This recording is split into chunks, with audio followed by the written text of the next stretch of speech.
Clubhouse here. And looking at the bottom of the standings, the Suns not only have the worst record, we have now gotten to the point where they could win the tank war this week. Oh, they could clinch it? They could clinch it. Wow. I want to know, DeAndre Ayton was on, I think, CBS Radio, trying to, like, you know, campaign for the one seed because he wants to play with Devin Booker. I like it. I like that core, man.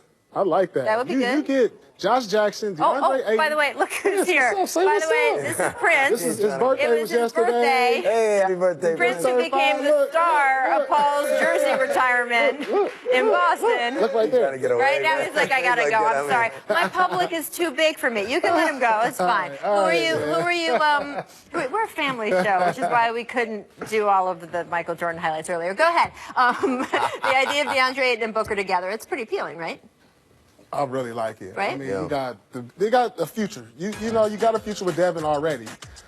Josh Jackson is coming to his own. He's had a great push at the end of the year. You add this kid, I mean, the future is bright for them. And then you got to look at them as like, wow, they have a core for the next 10 years with these guys. Oh, my goodness. They're going to be dangerous in 5 years. You get an Ayton out there. Devin Booker, I mean, look, here's, first of all, here's what DeAndre said. By the way, he knows Phoenix is going to probably get the #1 seed. So there's a little bit of this, like, hey, I would like to be the #1 overall pick. I will have that for the rest of my life. But sure, he played at Arizona.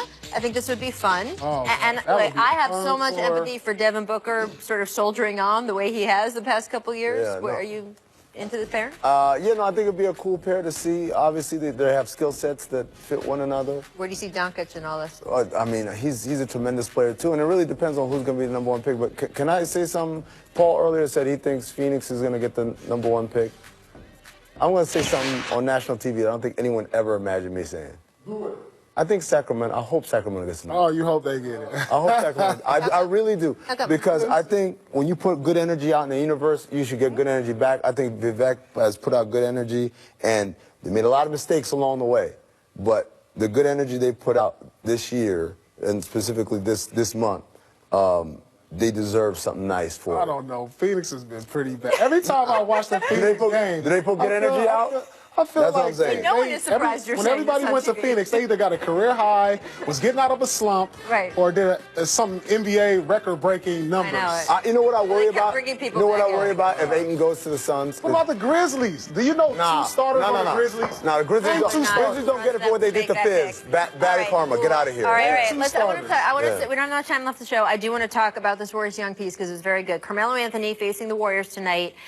And look, Carmelo has been very open. Again, Carmelo has been so good with the media the last 2 or 3 years. Very open here in this piece, talking about the fact that he's missed some shots, he's made some shots. And actually, after they didn't bring him in the fourth quarter and it got all that publicity, he played really well in the next couple games. And then he benched himself at the end of the game because he was like, no, the kid is hot, let him go with it. What do you think? Where does Melo fit into the Thunder, especially with how much money he's confident making in next year? Melo. It kind of reminds me of my time in Washington. You know, I was more like a third, fourth option. Didn't really have a great regular season. I was up there in age, and so I picked my spots. Melo's in that position now. I feel, and then once the playoffs came, I was ready to go. I was locked and loaded. I was ready, and I could see that with Melo. You know, he's going to have some inconsistencies. He's older. It's an 82-game season. But when the playoffs come, complete confidence in him. I think he's going to step up. So, Paul, I want to ask you, because you were a guy that, obviously, when you were playing, we use you as an example. Like, that's how you age gracefully. How did you know? When did you know, man, I got to change my approach from being the star to being kind of a supporter? Well, obviously, when I went to Washington, I was like, okay, first thing I did, I was like, John, this is your team. Brad, this is your team. I'm just here to help. I'm going to be a veteran presence. I'm going to help you guys and learn how to close out games. I know my numbers are not going to be there. I'm not trying to make an all-star team. I'm just trying to give y'all some experience and help y'all in close games because I felt like that's what they needed. And that's what I was able to bring.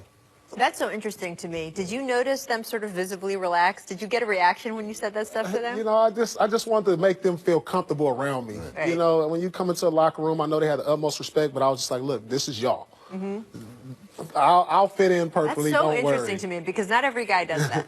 By the mean, way, I knew where I but Melo was at has been that good. time. I will say Melo has been good about that. Yep. He said it in the press and he said it to Russ and to PG. He's like, hey, I'm just here to be. His biggest thing is on the defensive end. Offensively, I think he's fine. Yeah, I think he'll be. Defense is his. I expect big things out of him. Particularly now. That's why he doesn't play in the fourth quarter in those games. There you go. Uh-oh. Jump returns tomorrow. There you go. Come hang out, Good but stay for Sports Nation. They're good. In front of his kids. In front of his kids.